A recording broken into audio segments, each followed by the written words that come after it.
Seterusnya saya nak bawa kes 4 adun Pulau Pinang yang telah digugurkan daripada apa orang kata dari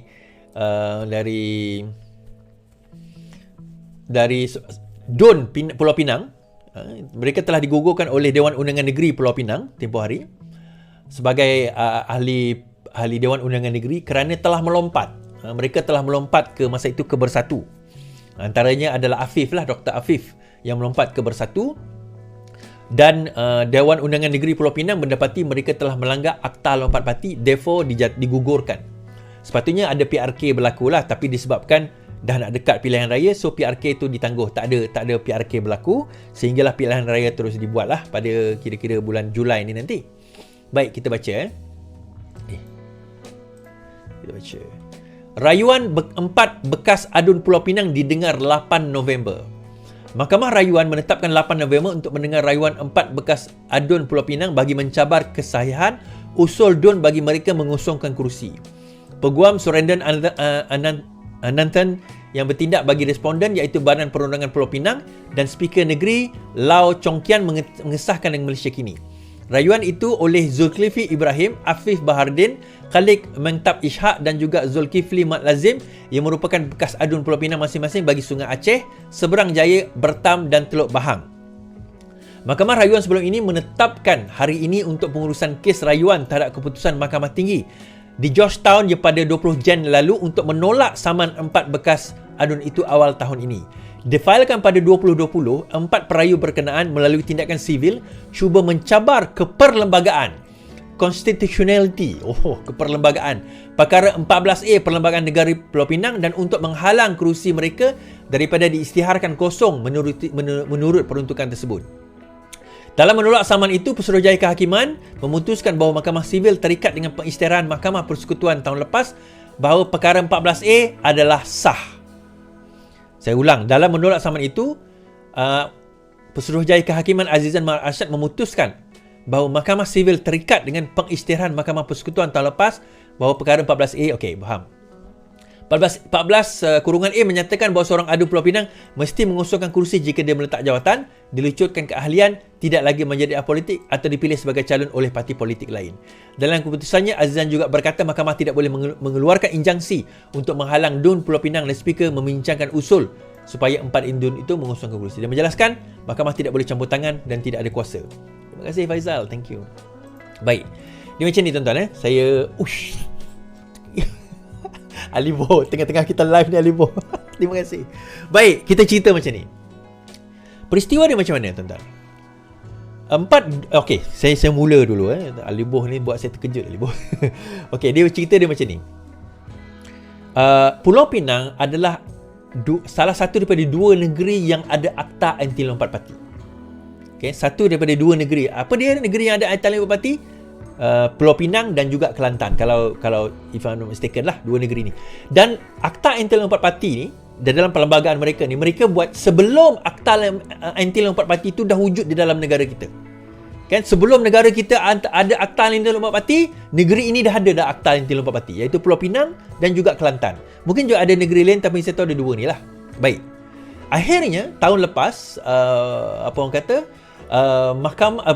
perlembagaan telah digubal, menyebabkan kita ada akta ataupun perlembagaan kita tidak membenarkan lompat parti dan meletakkan bahawa sesiapa sahaja yang lompat parti maka dia kena mengosongkan kerusi. Dan di dalam Mahkamah Persekutuan, perkara ini telah dicabar dan Mahkamah Persekutuan mengatakan bahawa no, itu sekarang ini sudah terlaksana dan wajib dilaksanakan. Now, disebabkan oleh perkara itu, Pulau Pinang melaksanakan Akta Anti Lompat Parti itu. Okey, maka keempat-empat ahli Dewan Undangan Negeri yang lompat parti pada Sheraton yang lepas telah dilucutkan ataupun telah diminta mengosongkan kerusi. Nah, persoalan yang timbul, adakah perkara ini boleh retrospektif? Maksudnya undang-undang yang lompat parti ini boleh dibawa ke belakang.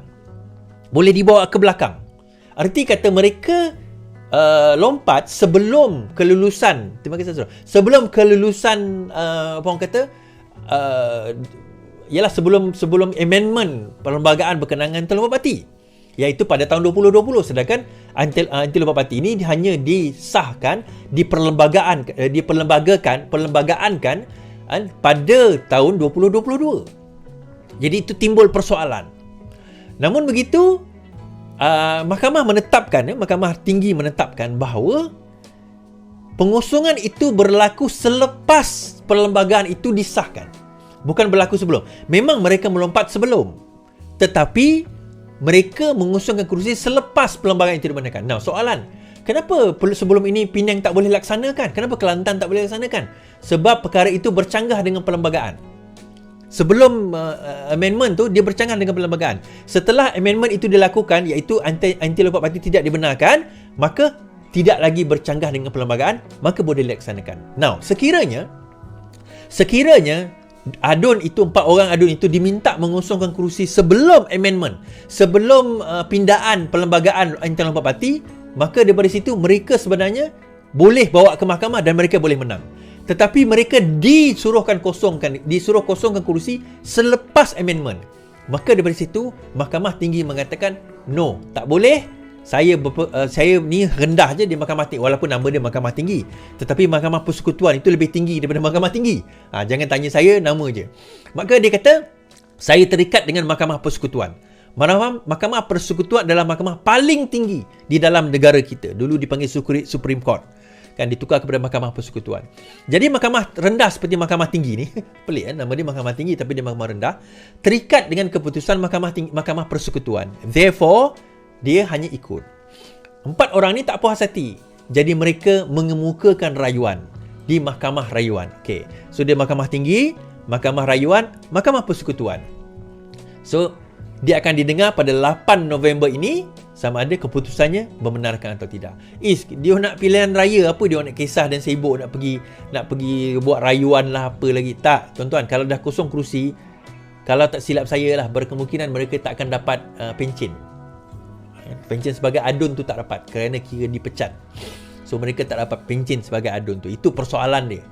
Dia tak kisah dah kursi tu dah nak habis dah. Bulan Julai ni dah ada pilihan raya dah. Dah habis dah dekat situ kan. Jadi tuan-tuan, ni nak cerita lagi lah. Saya selalu suka cerita ni, tapi saya ceritakan jugalah kan. Pengkhianat akan dikhianati, tuan-tuan. Pengkhianat akan dikhianati, kita cerita kan. Saya selalu buat cerita ni, saya cerita lagi. Kita tengok apa jadi pada Zuraida Kamarudin, kita tengok apa jadi pada parti PBM Larry Seng, walaupun dia dilantik sebagai GLC, tapi dia melompat sana melompat sini lah. Yalah, dia dapat jawatan. Tak apa, dapat jawatan, terima kasih Azmi. Kan?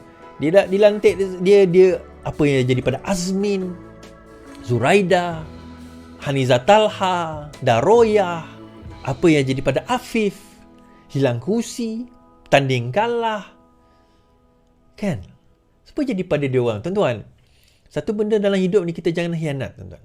Jangan khianat pada amanah. Pada amanah yang diberikan kepada kita, jangan khianat. Kan?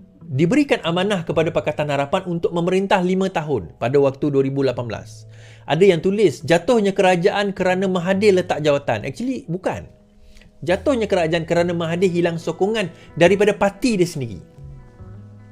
Daripada parti dia sendiri. 11 orang daripada PKR bersatu secara keseluruhannya, semua lompat. Kecuali Syed Saddiq, Mazli dan juga Mahathir. Mahathir masa tu lompat jugalah, tapi kemudian dia keluar. But point is, dia hilang semua majoriti tu disebabkan oleh aktiviti lompat-melompat ni, tuan-tuan. Mereka mengkhianati. Itu on Pakatan Harapan group punya side. Tetapi on the other side, dia ada satu group lagi. Siapa dia? UMNO dan juga PAS, yang mengkhianati mandat rakyat dengan tepuk atap. Mereka bersetuju untuk nak membentuk kerajaan dengan pengkhianat-pengkhianat ini. Dan akhirnya apa yang berlaku, tuan-tuan, kita tengok. Bukan saja mereka kalah pilihan raya, ada di kalangan mereka hilang deposit, tak menang. Azmin tak menang, Zuraidah tak menang. Zuraidah bukan setakat kalah, tuan-tuan, hilang deposit.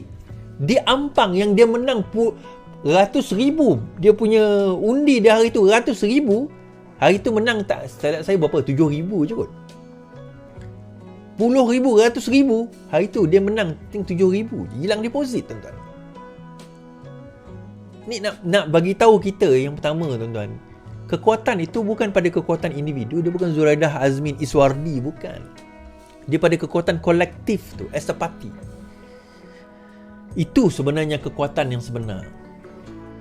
Orang rakyat masih lihat kolektif as a party. Di banyak kawasan, ada juga kawasan dia tengok pemimpin. Saya tak menafikan.